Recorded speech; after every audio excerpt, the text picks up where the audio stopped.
আলহামদুলিল্লাহ আগ্রহ আসছেন আমরা চাই কি ভাই সবসময় ভাই। আপনি কত বছর ধরে আগরপুর বাস স্ট্যান্ড ব্যবসা করতেছেন? 15-20 বছর হলো। বিকিনি কেমন করতে পারেন? 10,000-12,000 টাকা ধরে ব্যবসা করতেছেন? এই জায়গায় আমি প্রায় 12 বছর ধরে ব্যবসা করতেছি। তবে আগের তুলনার চেয়ে এখন আরো উন্নত হয়েছে। এখন সবজিও ভরপুর হয়েছে আর প্রত্যেকটা দোকানই উন্নত মানের দোকান হয়েছে।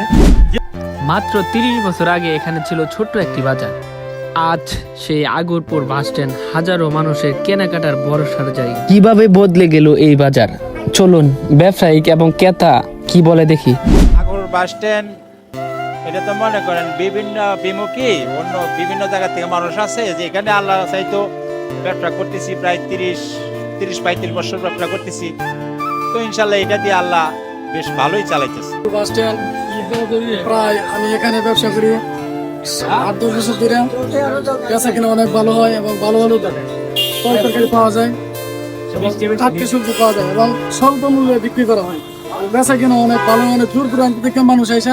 প্রতিদিন সকাল থেকে রাত পর্যন্ত শত শত মানুষ কেনাকাটা করতে আসেন এবং কাঁচামাল, মাছ, মাংস কিংবা সবজি, মুরগি, পণ্য সহ নিত্য প্রয়োজনীয় প্রায় সবকিছু এই বাজারে পাওয়া যায়। এটি শুধু একটি বাজার নয়, আগরপুর বাস স্ট্যান্ড বাজার স্থানীয় মানুষের জীবিকা এবং যোগাযোগ অর্থনৈতিক কর্মকাণ্ডের একটি গুরুত্বপূর্ণ কেন্দ্র। আজকের এই ভিডিওতে আমরা জানালাম আগরপুর বাস স্ট্যান্ড বাজারে অতীতে এবং বর্তমানে ব্যবসায়িক ও ক্রেতার মতামত।